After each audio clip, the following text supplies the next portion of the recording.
Food bloggers, hi, how are you today? Thank you so much for tuning in to the Eat Blog Talk podcast. This is the place for food bloggers to get information and inspiration to accelerate your blog's growth and ultimately help you to achieve your freedom, whether that's financial, personal, or professional. I'm Megan Porta. I have been a food blogger for 13 years, so I understand how isolating food blogging can be. I'm on a mission to motivate, inspire, and most importantly, let each and every food blogger, including you, know that you are heard and supported. If you ever feel overwhelmed by all the things in food blogging, which I feel like most of us do pretty often, or at least from time to time, you'll definitely want to give this episode a listen. Briana, DeBolt, and Chamere join me. They are a blogging team. They're married. They keep up with their blog together, and they each have skill sets that complement the other, and that makes them a really good team. In the episode, they address the fact that it's really hard to keep up with everything, and that they started in a way that didn't really sustain the blog. They consumed all the free resources, which is great, but then it just came to a point where they realized they needed more. They needed to start investing in their business. They couldn't just DIY it anymore, and they needed to level up. So they started investing, and they talk about all the things they invested in inside the episode, the services that helped, the mentors that helped, outsourcing, and all these other little details as well. This is episode number 467, sponsored by RankIQ. Hello there, food bloggers. Are you wanting to tap into additional revenue and improve your site experience for your users? If you're saying yes to all of this, then Chicory might be a really great fit for you. Chicory is a leading monetization platform for food bloggers, enabling you to integrate highly relevant, shoppable ads into your recipe content and earn revenue from top CPG brands.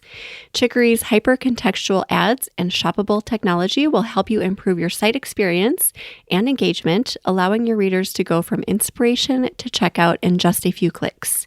Enjoy easy installation and ongoing access to the Chicory team at zero cost to you. Chicory makes it easy to track your earnings, optimize your blog content using recipe insights, and connect with its team. Here is a testimonial from a happy Chicory user. Quote, "Cooking and baking is my passion. Chicory makes it simple and easy for me to share that passion with the Where is My Spoon audience, providing a seamless purchasing journey for my readers and an effective monetization model for my blog." End quote. That is from Adina Beck from Where is My Spoon.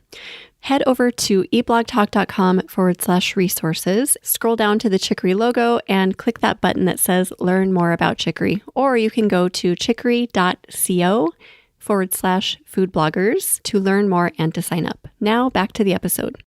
Briana and Chamere of A Full Living are the husband and wife team behind their website. They have been blogging a bit aimlessly at first since 2016, and in the past 3 years, they have really dug into strategizing to the next level by improving on their photography, SEO, and hiring contractors to help them manage the day-to-day of their growing business. Blogging has been their full-time job since middle of 2020, and they're always looking to improve. Briana and Chamere, welcome to the podcast. How are you guys today? Oh, thank you so much for having us. We're doing well. We're doing great. Yay. So excited to have you. I always love it when two people join, especially when they're like a team. It just, I don't know, it flows really well. So super excited to have you both on. We are going to talk about just staying current with everything involved in food blogging. There's a lot. And yes, we'll just talk about your guys' process and how you stay on top of it all and what exactly you're staying on top of. But first, do you guys have a fun fact to share with everyone? Yeah, this is kind of a funny one. So Chamere and I met on Tinder a little over years ago. In the most millennial way possible. Yeah, very digital. Yeah, so I actually, at the time, I don't know if it's still like this, but I had a couple mutual friends that I saw that, we knew each other on there, and I texted them both and I said, "Hey, is this guy Chamere? Is he normal? Is he nice?" Like, yeah. They're like, "Yes, you absolutely have to go on a date with him. He's so great. You guys are going to get along really well." So yeah, we met up, and Chamere brought his camera to Millennium Park in Chicago, where we live. This like small date became like a 8-hour. No way. Yeah. Oh my gosh, you guys. That's so perfect. Yeah, we were walking around and taking photos, and then we ended up getting something to eat. And I think you had I had a music mentor at that point, and he was doing a show. So we went there, hung out for a while at night. It was great. Yeah, and then we decided, we were still not done with the day. I said, you can come back over to my house. You can't spend the night, but we're going to order some food, get some takeout.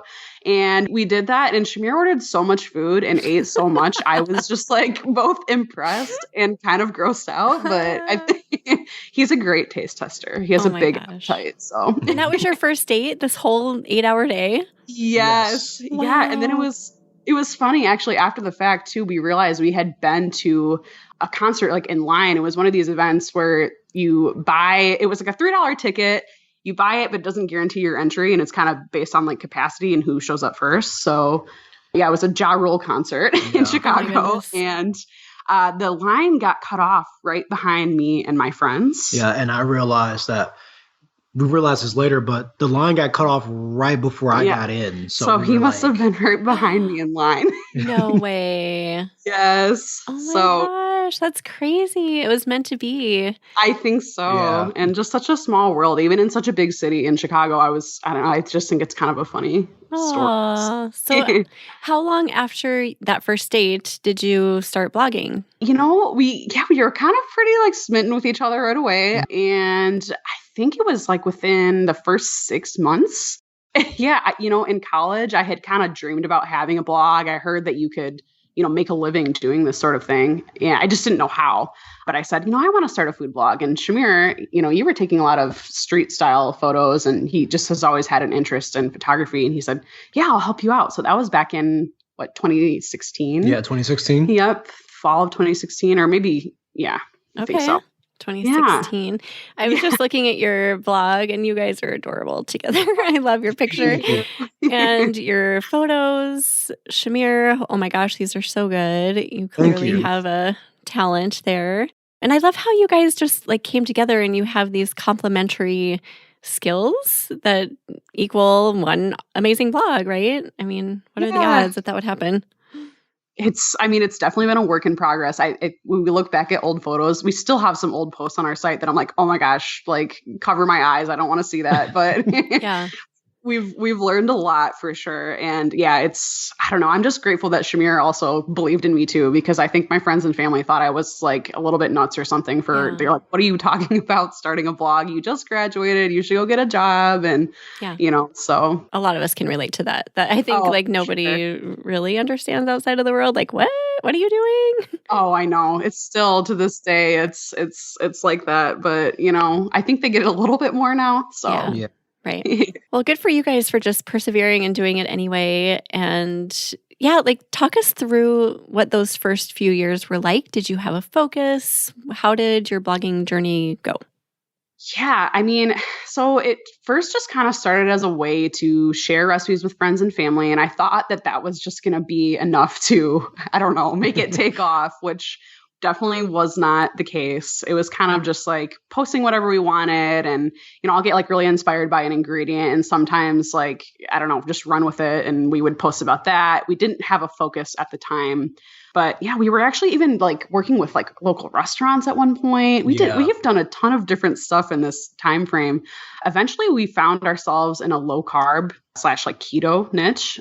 And that was, we rode that out for a while until kind of just recently we were feeling a little uninspired and like kind of growth a little bit stunted. And just personally, we were like eating pasta and potatoes on the weekend. So it just didn't feel like super authentic to us anymore. But the blog has just seen like a lot of different stages. Yes. At one point we were actually pantry grubs. That was I forgot about that almost. That was so long ago. Yeah. We were pantry grubs when we first started. But it's just, at first it was just a lot of trial and error and just kind of, seeing what stuck, which was honestly not a whole lot. Yeah. So So at what point did you realize that you needed to kind of focus on, okay, like what's going to work here? Yeah, I would say in 2019, we kind of started taking things like a little bit more seriously, but we were still just not there. I feel like 2020 was sort of a big pivotal point for many bloggers, right? Yeah. I mean, at that point, we had been doing photography for a while and we had like a pretty decent style. We had a few clients and brand partnerships and stuff like that, but we were both like working part-time jobs to try to, make the dream happen. And we decided, we've been DIYing this stuff and trying to find out information for free for, too long. Yeah. We felt at the time we didn't have a lot of like money to invest in courses and stuff like that. And it really kind of turned out that it became almost like expensive later on, because we made a lot of mistakes. And in 2020, we decided we kind of wanted to first really, hone our photography skills. We saw a lot of our peers that we were really inspired by just really excelling, and we were super happy for them, but we were kind of like, we just haven't found our own style. Yeah. So we started out by taking photography school. Yep. So. And how did that go? And okay, first of all, how did you decide that photography would be your first kind of endeavor? We kind of saw a gap in, what we wanted to create and what we were putting out. And we were thinking like, okay, if we can bridge this gap, we can get more eyes on our stuff, through Pinterest and online. So we learned about photography school and it was fantastic. It's a fantastic course. And we still revisit the modules a lot. Yeah. And I just also want to put this out there to anybody who's listening. It's like, you don't have to get really great at photography. If you want to outsource that, you totally can. We really like to make stuff look pretty, and that's where we find the most joy. So we wanted to get better in that area. Yeah. So Chamere, you just dug into that. I'm assuming you took the lead on that since you're the photographer? Yes. Yeah. Definitely. It's a lot of fun. I'll go in there and I'll learn a concept, and then I'll just go through Pinterest for a little bit throughout the day and kind of like break down my favorite photos from other food photographers. And it definitely has helped a lot with our shoots and our style. Yeah. At first, something we would do too is we would sometimes like go to the grocery store and just pick up some cupcakes that were already like pre-made and just practice setting up a scene, stuff like that. And kind of like we'd be like playing videos and like, oh, okay, I see how that's, coming together kind of thing. So that's just like maybe a little tip for people if they want to do the same thing. You don't always have to like bake something to practice, but we did a lot of that. Oh, I love that you guys did that. So because I think that gets overlooked. Like we have to make the recipe and then we've got to set it out, Yeah. But sometimes you can simplify a little bit and just get things that are already made. Wow. Yeah. That's a little hack it's just right a there. good way to kind of play with your style too, because I don't know, we've sort of landed on like a light and moody. So it's like not dark and moody, but not light and bright. So kind of like in the middle there. But at first we played around with a lot of different styles and kind of tried to figure out like what spoke to us. So, I mean, it's still a work in progress. Well, always, right? I mean, it's never like, light and moody describes very well. And I don't know anyone else who can capture, like, I'm looking at your pot roast right now. Oh my gosh. It's like moody, but light. It's amazing. It's so beautiful. Yeah, you guys have nailed that. Oh my gosh. That's we actually love those images too, because it's pot roast. It's a little bit hard to make that look good. So that took some effort, but thank you so much. Yeah, just, like the sprinkling of herbs and highlighting the carrots and like that sort of thing is so easy to do, but it's like pot roast, like brown, a big slab of meat. What can you do with that? Throwing some green in there always helps. Yeah. Always. Yes. That is one of my little tips as well. Yeah. Okay, so you dug into photography. I love that you put that first. And also, I want to touch on something you said earlier about just like you went so far with free resources and kind of to your detriment. Like you realized at a certain point, like, okay, we can't go much farther with free. And you, in fact, had to like do some cleanup to, there's only so far you can go with free resources. And there's a lot out there, but there's a point when you do have to invest. Yeah. And, especially at the time, it was like there wasn't as much information as there is now. Yeah. So we were really doing a lot of guessing at the time. So it's crazy to, you always tell people just to start, and that's true, but I think you should start with like a focus. That's one tip I would tell people is like, man, going back, we're still fixing a lot of things currently, so it's, we just take it day by day, try not to get overwhelmed. But there's also, we had like, I think 400 posts on our site when we realized, I don't think we're really like doing what we're supposed to be doing. So Well, at least it's not 1,000 like me. So yeah, you guys are ahead. You're ahead of the game. yeah, that makes us feel a little bit better. But Yeah. oh my Yeah, it happens. I think it's a common theme in our industry to get to a certain point and realize, oh, wait, I need to actually probably do things the right way. So photography was number one. What did you guys focus on next? Yeah, so we had, some clients, and we were working with a fellow food blogger doing a lot of her photography and videography for her at the time. And she also had a mentorship program.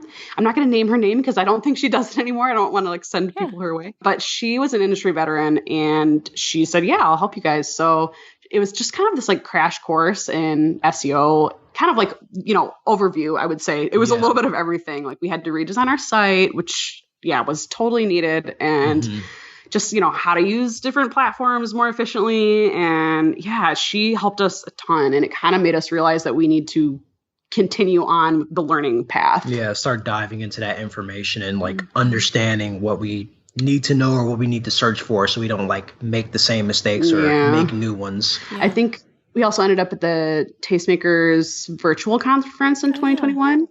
And Casey Markey had chosen our site to do an audit, or mini audit. So that was so great. Nice. That really also kind of, that was amazing. Yeah, kickstarted it to the next level. And we're like, okay, we need to get on his wait list soon. We started saving up money for that. But even the mini audit was like super helpful, gave us a ton to work on. So we kind of started there. Yeah. And sometimes you don't know what you don't know. I mean, that's like such a cliche line to use, but you really don't. Like you go on and you're like, well, I'm fine. Like things are going fine.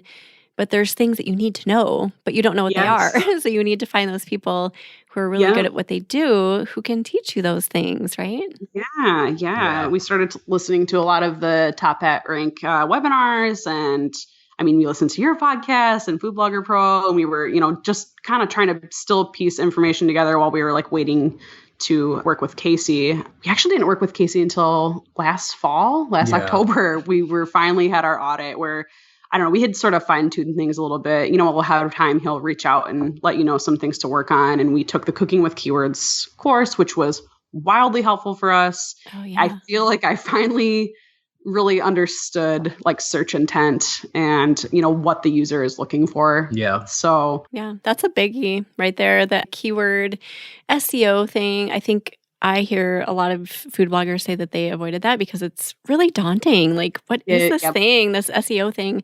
Do I really need to know it? I probably don't. And then it gets pushed aside. But that is huge. Did you guys notice a huge uptick in like traffic and everything once you started digging into the keywords?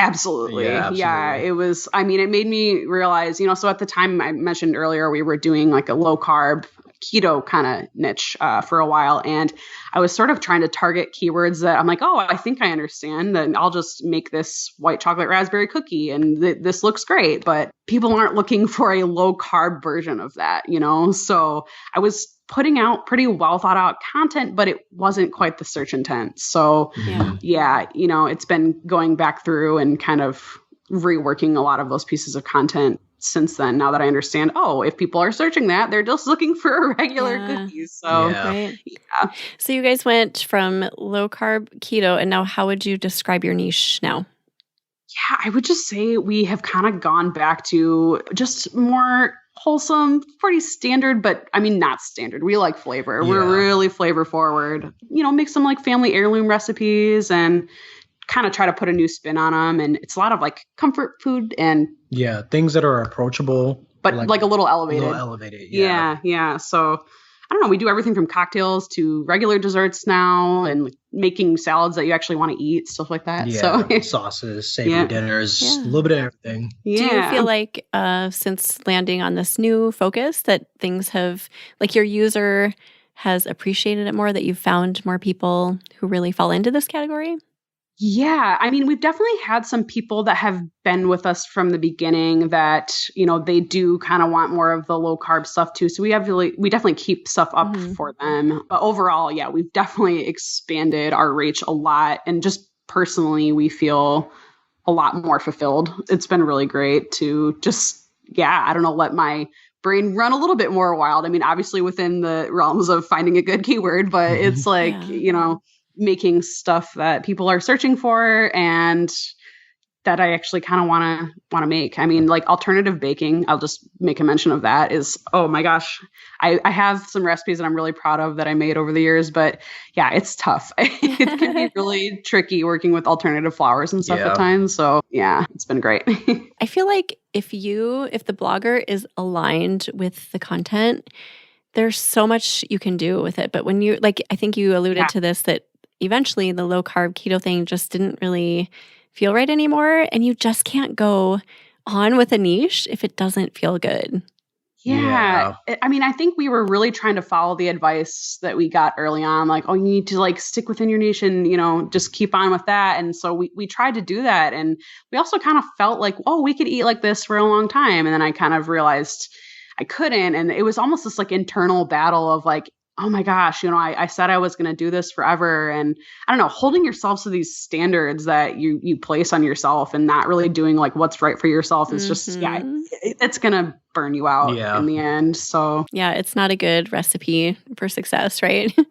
You've got to love what you do. Yeah. And it's good to be able, I mean, I would tell people to maybe start within a niche and then kind of, you know, branch out from there if you want. It felt a little limiting after a while, and the growth did feel a little stunted. It's really competitive too. So it was it was just time. It was time to move on. Yep. Yeah. You just know. And then do you guys, like, have you explored outsourcing, hiring out, getting contractors on board? Yeah. So we tried a couple of years ago initially, and that didn't go so well with some of our initial hires, but I think that kind of scared us off from hiring out for a while. But I'm really, really glad that we decided to take the leap again. This was actually just a couple of months ago. We now have 5 contractors that we're working with really regularly. And it's just been, I don't know, it's been so helpful to just get some things off our plate. We have people making Google Web Stories and doing video editing and writing blog posts. So that's been just like a huge load off of our plate. Yeah.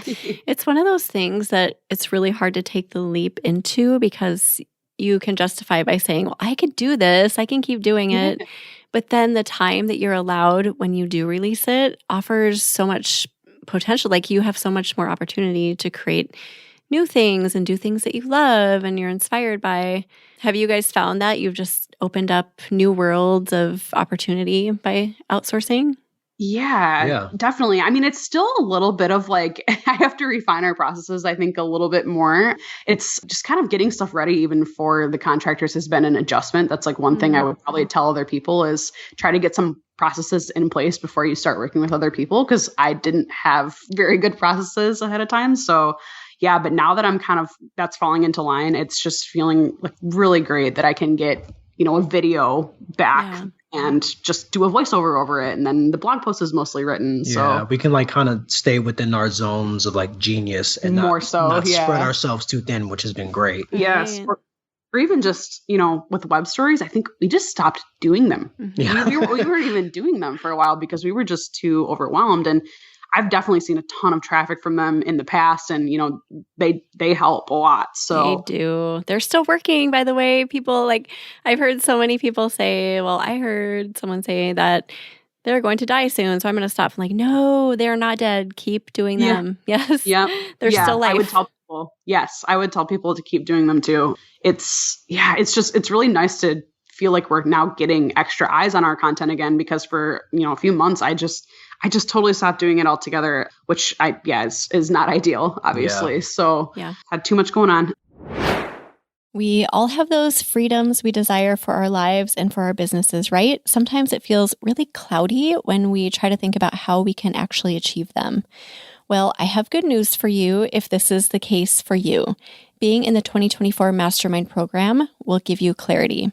December 15th is the last day to apply for this program. Go to eatblogtalk.com/mastermind to do that today. Here is what Kara from Sweetly Splendid says the Mastermind did for her business. I feel like just a major win for me was my business as a whole has grown from being in this, because it's helped me not just, like I said, in a specific area, but overall in all the little tiny things that you don't think will really move the needle. It actually did, as an overall, really move the needle for me. And I grew a lot over the course of a year from all these little changes that everybody recommended to me.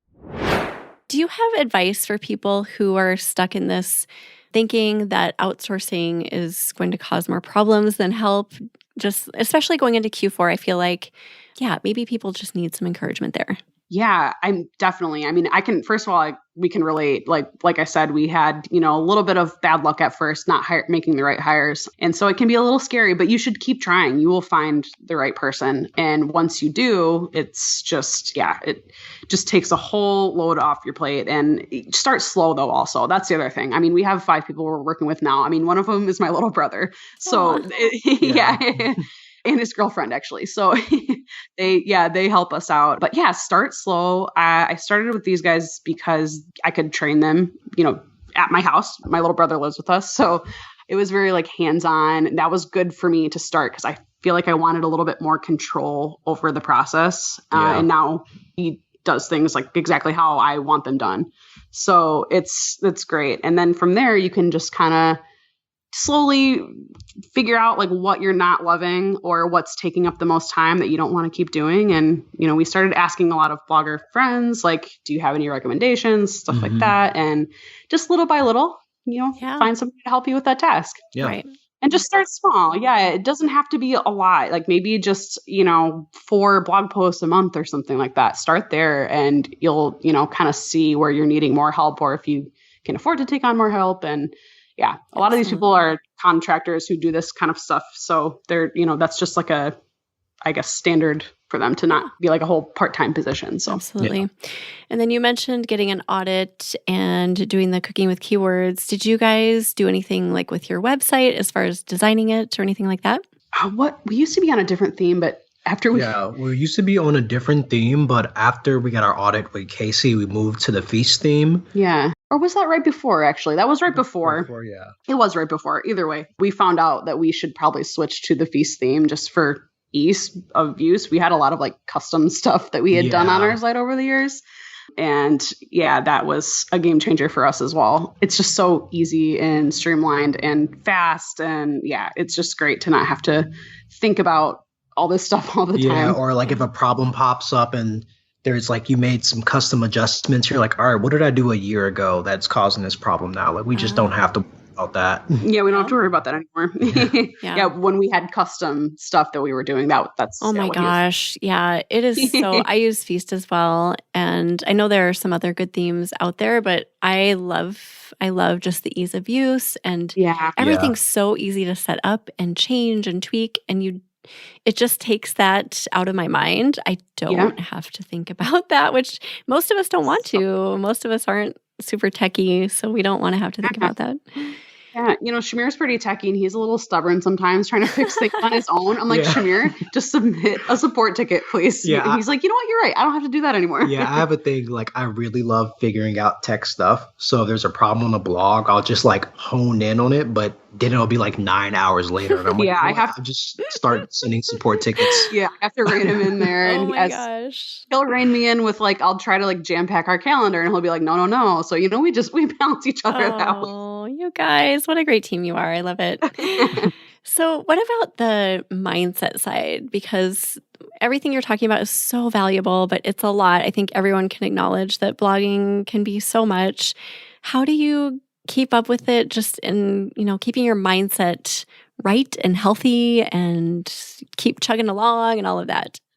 That's a really good question. And it's something that we're always still working on. I still struggle with kind of this, overworking thing that I do, trying to jam too much into the calendar. But just kind of, start with one thing and kind of really learn that and move on to something else. If you're just starting out, don't try to spread yourself too thin and put yourself on 6 different platforms. Just pick 1 or maybe 2 while you're working on growing your blog, or, So that's like one piece of advice. Do you have anything, Chamere? I think just focusing on recovery and trying to create systems that work great for you help. Like in the morning, I'll journal and I'll say, this is what I need to do today. Yep. Here's where my mind needs to be for these shoots. Here's the kind of things we're going to go through, and just kind of set myself up for that. And then setting up systems like if you know you're tired at the end of the night, trying to get your shoots done in the morning is going to work better. Yeah. Or focusing on like maybe editing, you're like, all right, maybe I'll be too tired or maybe too busy in the morning. Midday is great for me. Kind of figuring out the points that work best for you and working through that. And me and Bree have different systems. Like she can be a night owl. I'm more of a morning person. Yeah.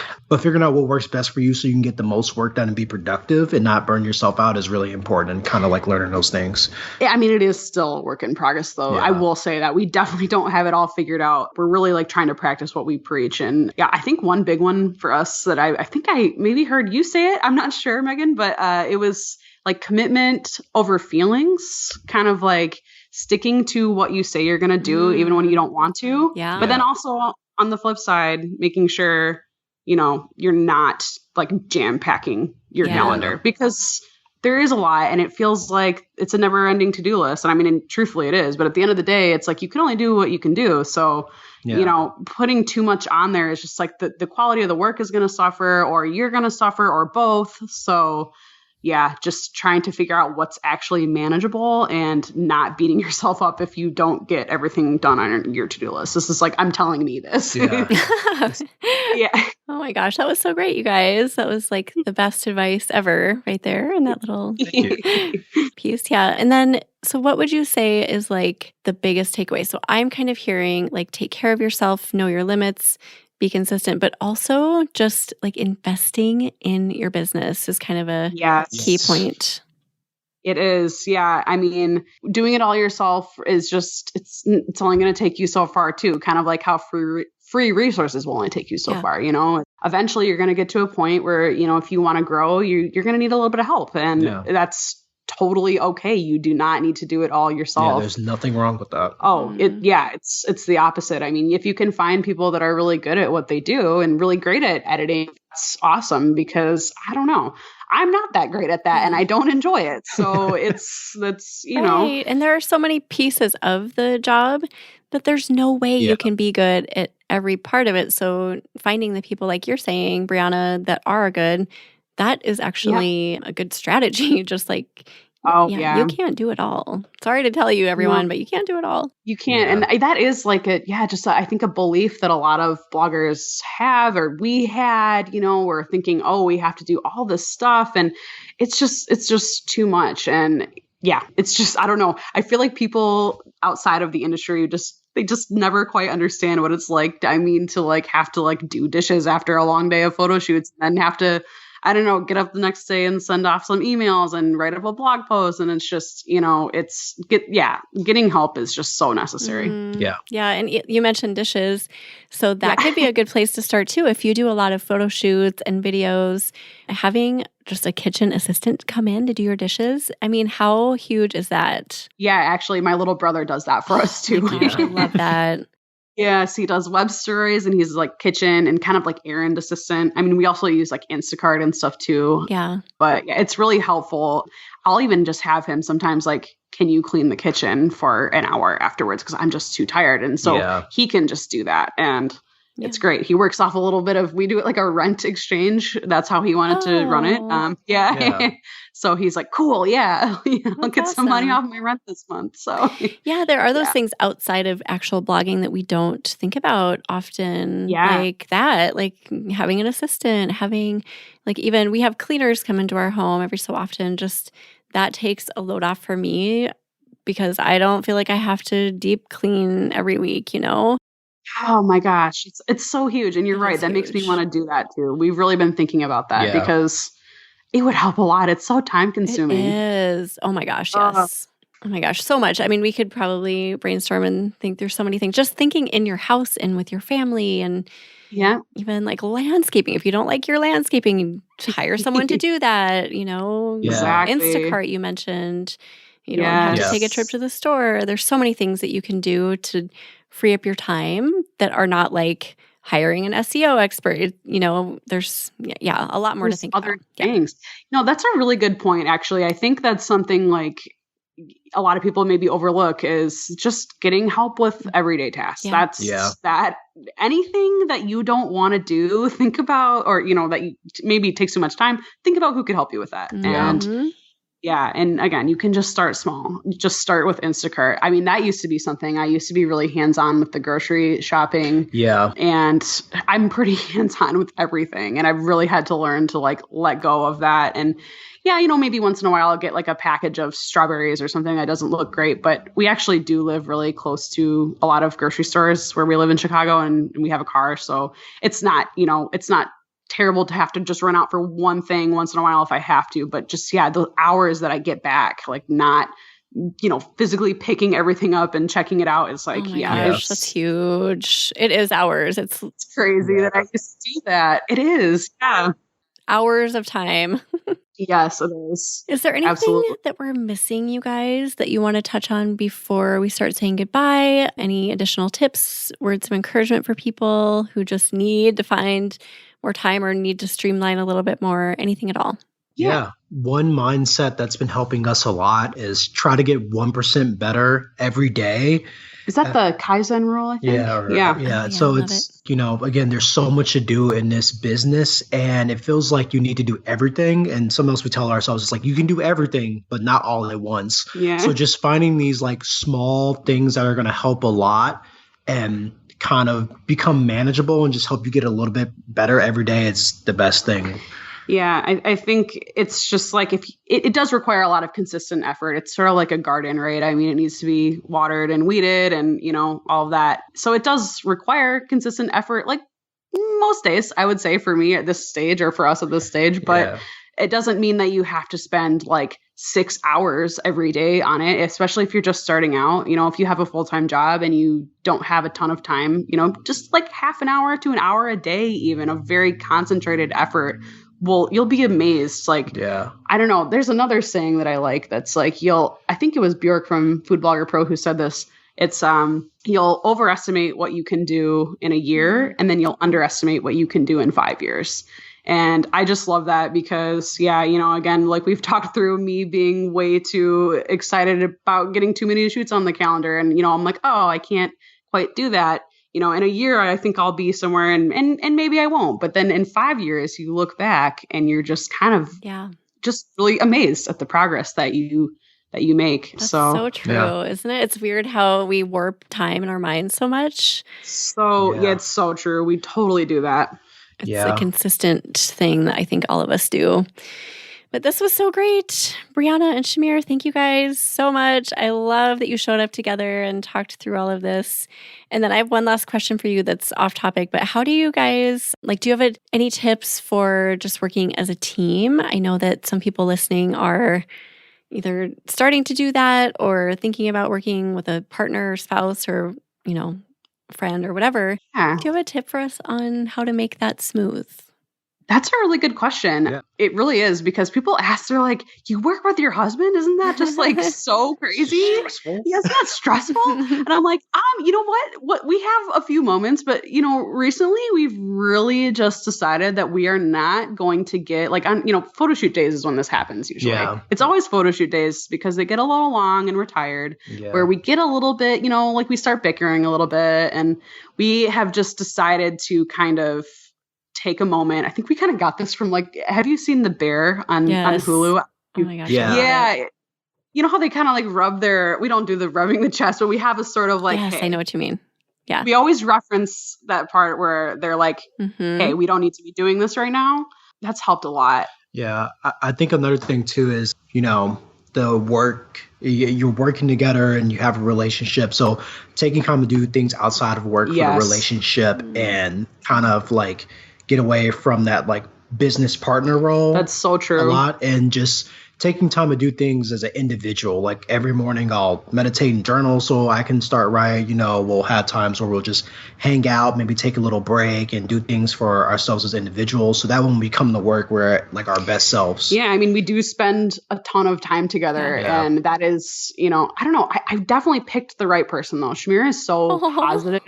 No, yeah, he's so That's so positive. sweet. He's so much more positive than me at times. He really helps me like stay on track, and I like kind of want to be better for him to make the work environment better and for myself too. But yeah, I think it's just learning to not get too heated in those times of stress and taking a step back and communicating is a big one. And then, yeah, like Chamere said, like making more time for date nights. We're going camping. We're going to the Upper Peninsula of Michigan this weekend. Yeah, family thing, but also just to relax. And it's going to be like peak fall colors. And we're just so excited about that. Gosh, that sounds amazing. And then when you go, will you bring laptops? Will you discuss work at all? Oh, I think we're probably going to bring we're going to bring laptops because we have a couple of client projects this time of year. I don't know when the podcast is going to air, but we're coming up on Q4 like very quickly. So we just have a lot of client projects that are going live soon. And I just want to make sure I don't miss know. anything. Yeah, I don't know. Yeah, that might be a little bit of irrational fear, but I'd rather have it and not need it than need it and not have it. Yes. Right. Yeah. I've always carried my laptop with me. And then I think, was it in July this year, my husband and I went to New York just to get away, just the two of us. And was it that trip? Or no, it was a different one. Okay, we took a different trip recently where I just said, like, I'm going to leave my laptop home. And he looked at me like I was crazy because I've never done that. But you guys, it was so liberating. Now, if you have stuff that you need to keep an eye on, I totally get it. But it felt so good. I felt like the most free woman ever in the world. So I need to do that more often. Just like, okay, we can deal with it when we get back.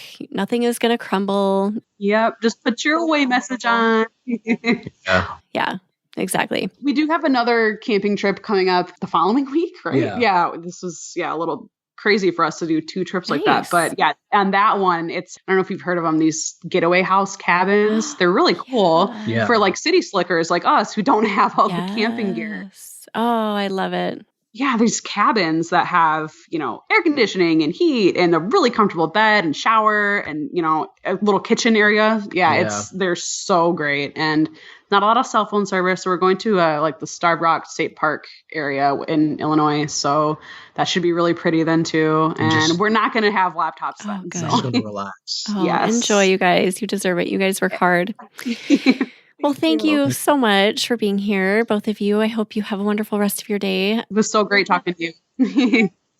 Yes, agreed. I know you shared some encouragement. I don't know if that was your words of inspiration, or do you have something additionally, either a quote or words of inspiration to share? Oh, I think that was like my main one, I think was, just kind of, just a little bit better every day. You'll be amazed at how it kind of compounds. Yeah, and keep it manageable and ride it out. Yeah. Great. I love it. So much inspiration. Thanks, guys. We'll put together a show notes page for you. If you head over to eatblogtalk.com/a-full-living, you can check that out. Tell everyone where they can find you. Yeah, we are A Full Living on all platforms. Yes, that's 3 L's in a row. Maybe something we should have considered, but we're on all platforms. That's where you can find us. We're mainly on Instagram and Pinterest, a little TikTok. A little bit of TikTok, yeah. Everyone go check out Briana and Chamere. Thank you so much for being here, and thank you for listening, food bloggers. I will see you in the next episode. Thank you so much for listening to this episode of Eat Blog Talk. If you enjoyed this episode, I'd be so grateful if you posted it to your social media feed and stories. I will see you next time.